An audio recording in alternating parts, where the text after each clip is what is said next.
Hello friends, this is the USB to PS2 Gameport HAT, a tiny but powerful device for your retro PC. This is the output of a project by cdeadman and Ulfenknulfen from the Vogons community, and I will review it in this video. The device gets connected on the Gameport of your PC, and its main goal is to connect modern USB human interface devices to your retro PC. So for me, as an example, I like this wireless desktop set, and I work with this on my modern machine. And the old PS2 keyboards, like this one, often look bad or are in bad shape. Like this is yellowed, and you may not have access to old keyboards with the PS2 connector. So I think it's a great idea to have a device like this to connect your modern stuff on your retro PC. Here we have the Gameport connector. On ISA sound cards like this one, you can just plug in the device to the Gameport. The USB connectors then will face upwards, and you can conveniently connect the USB cables here. On PCI sound cards, the USB connectors will face downwards because the Gameport is faced upside down. And in this case, it is convenient to have an extension cable like this. And now you can connect easily the USB cables as well. You may ask for what reason it needs to be connected to the Gameport. The answer is it can act as a joystick for your input devices as well, but this will be described later on. The next step is to connect keyboard and mouse via this link cables. If your motherboard is not color-coded like mine, normally the keyboard is on the down side and the mouse is on the upper side.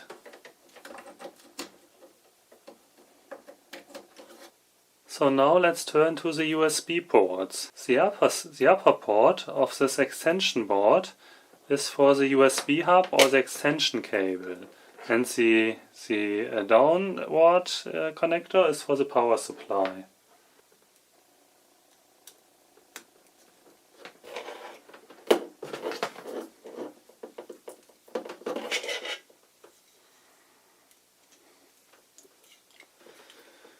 To the USB hub you can connect your wireless desktop, as in my case, or your USB mouse or keyboard.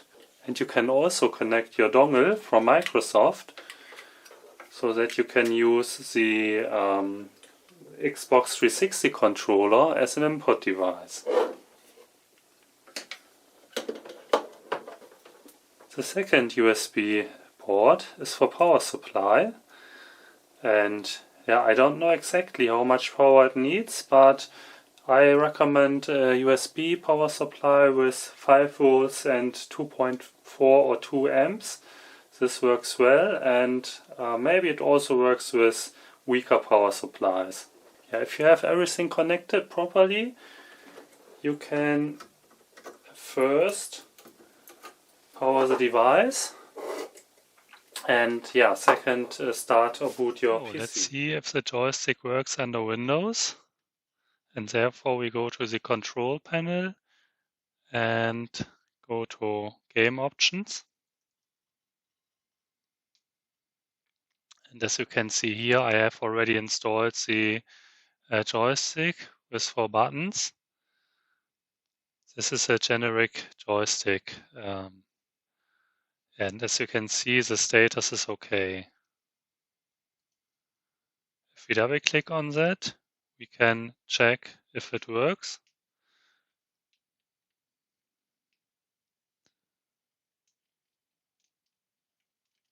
Yes, and it works great.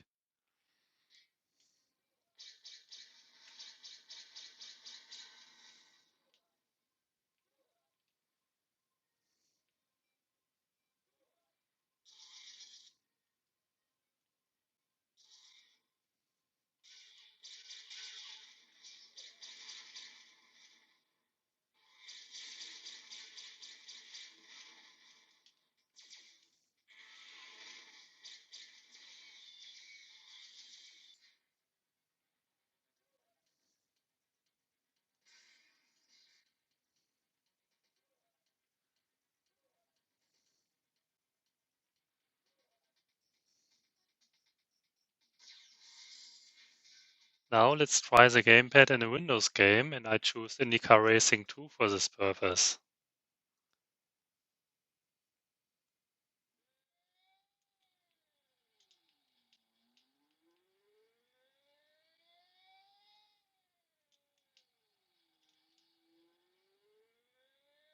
Okay, as you can see, it works great, but I'm terrible in this game, so yeah, let's quit it now.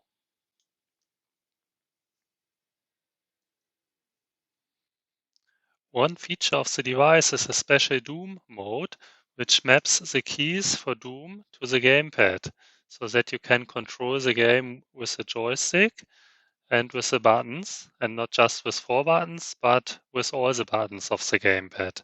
And therefore you have to set up the special Doom mode, and this is how it works. You press Shift, Control and Windows for about 2 seconds until the controller blinks, and then you press F1 for Doom mode. It blinks, and now we press F1, and now it is configured to the Doom mode.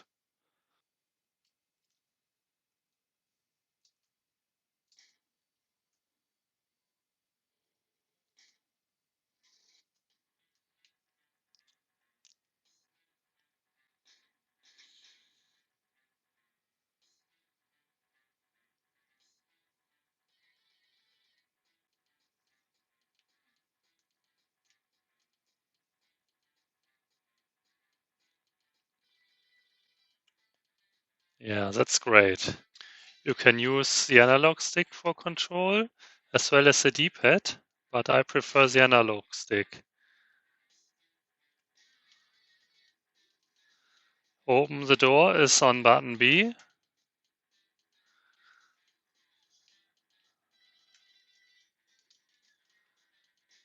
And fire is on button A.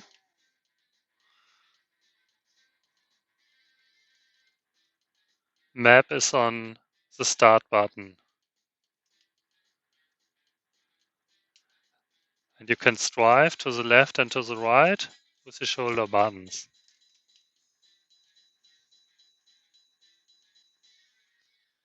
If you select the mode F2, you are in the mouse emulation mode. And now I can control the mouse with an analog stick.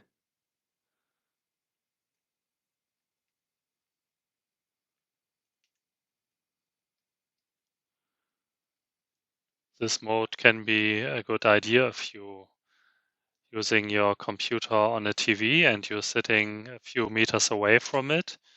But yeah, I don't know. I don't think I would use it because a wireless mouse is more convenient, but it works. To exit the Doom or the mouse mode, just Control Shift, Control and Windows a few seconds until the LED blinks, and then press Escape. And now you're back into the normal joystick mode. So this is it for today. For me, this is a great device to complete my retro PC and to use modern interface devices in retro games and in Windows, etc.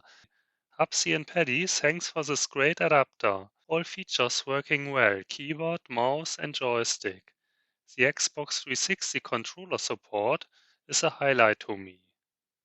Now I'd like to invite you to share your thoughts on this in the comment section. I'm Ernie and this is PC Sound Legacy.